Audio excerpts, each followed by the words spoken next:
to the bullpen a little bit. You just touched on it. I talked with Nick Kirby about the possibility of moving Fernando Cruz to that closer role. He pitches in the high leverage innings anyway.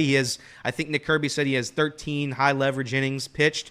That's almost double what Alexis Diaz, what Lucas Sims, the next two have. Is there a chance in your mind that Fernando Cruz, towards the end of the season, we're going to be hearing the Lion King theme song instead of Alexis Diaz's theme song as the lights flicker across in Bob Castellini's Wonderland? Is that a possibility for you, or are we riding with Alexis Diaz till the end? I think it's a possibility. It's frustrating what's going on with Diaz. We want to see the Diaz of 2 years ago. The last year and a half's kind of been a little bit frustrating, but I know this is a very serious talk show, and I came prepared. Very serious. For you, Elliot. Very serious. So here's some stats for you regarding Fernando Cruz. That's pretty interesting. Which, if you're talking about him as a closer, these would concern you a little bit. So here we go. In 9 games and 8 2/3 innings, which he's inherited another reliever's runners, he's allowed 1 earned run, 1 walk, and 18 strikeouts. All right, so he gets you out of innings that, there's multiple guys on base and he comes in. He's going to get you out of that because he can strike out everybody. In the 10 games and 9 1/3 innings in which he started out with a fresh inning, he's allowed 8 earned runs, 10 walks, and 16 strikeouts. Really? So I think that's a little alarming. I mean, I don't know if that's just a coincidence. I don't know if it's confidence. I mean, 3 of the last 4 times I think he's come in, he's gotten 2 outs right away, and then it kind of just the inning gets away from him. I think Fernando Cruz is really good. That splitter is like one of the best pitches in baseball, but those stats are a little alarming if you're going to bring that guy in with nobody on in the 9th, and he seems to really struggle right now in that area. So I don't know. And the other thing is, like, if it's not Fernando Cruz and it's not Alexis Diaz, I don't know who else you're putting in that role. I know people are calling for Sam Mold possibly, but the Reds sent him down. I know it's because he had options, but they also mentioned his velocity was down, and I think there's probably some underlying things going on there that I'm not sure they're going to just stick him in the closer role. Pagan struggled, Sims has struggled, so I think they're going to stick it out with Diaz. He might be on somewhat of a short lease, but we'll see. Based on what you just said, what if we do an opener for the last inning? Alexis Diaz comes in, he walks the first guy, and then Fernando Cruz comes in. He'll probably walk a batter too, but then we'll get maybe a triple play. You'll get a triple play, and that's how we'll manage these 9th inning situations.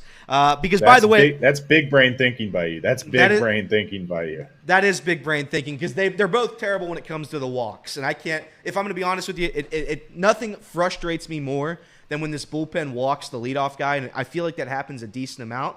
And both of those two, unfortunately, they both do it. Alexis Diaz, I don't know if this is accurate, Greg, but I feel like Alexis Diaz has allowed the opening base runner. Like, I don't know how many games he's played in like half of his games, and it just gets frustrating.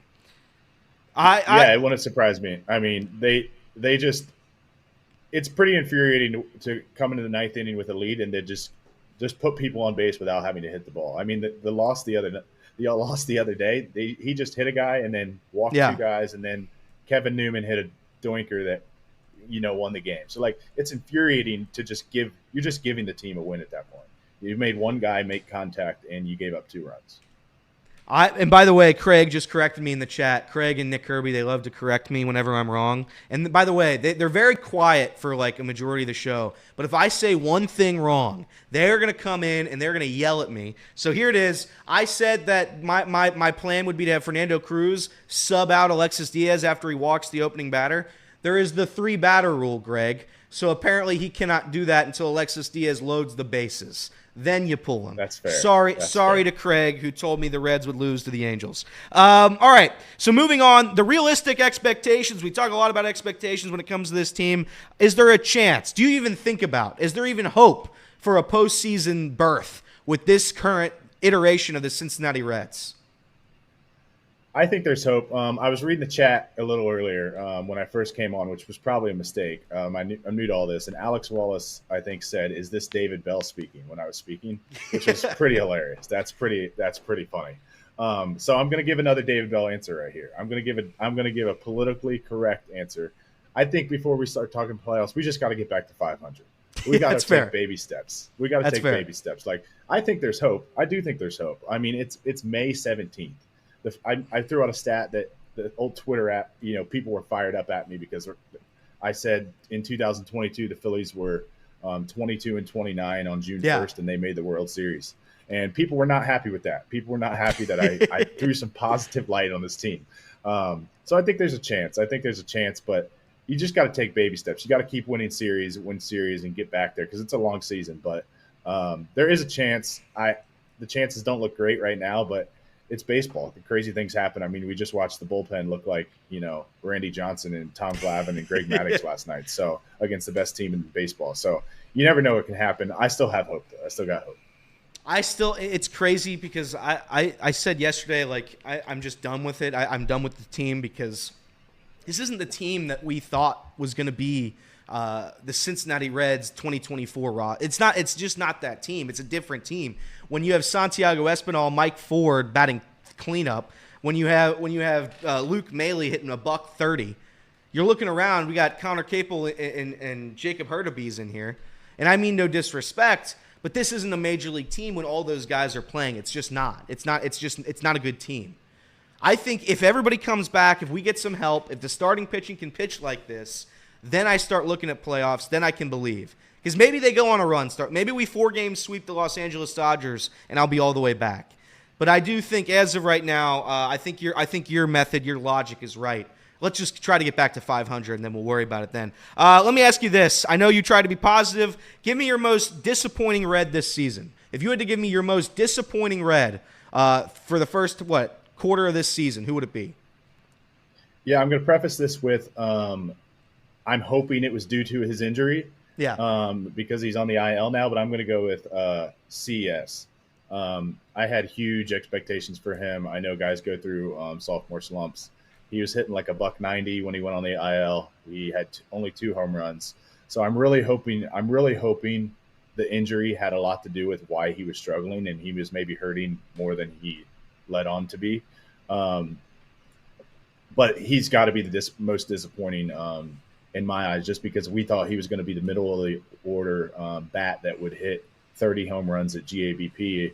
Yeah. And he was not producing at all, really, at the start of the year. So he's my most disappointing. But like I said, I really hope it was due to the injury and he comes back and we see the CS that we thought we would see. Now, there are a couple things that he just needs to be better at. I mean, he just refuses to walk. He's up there like with me on MLB The Show and just swings at every pitch. It's crazy. It's crazy. So I don't think that can contribute to long-term success in Major League Baseball. But I don't know. I think he just has to take steps in the right direction. And like I said, hopefully the injury had a lot to do with why he was struggling so much.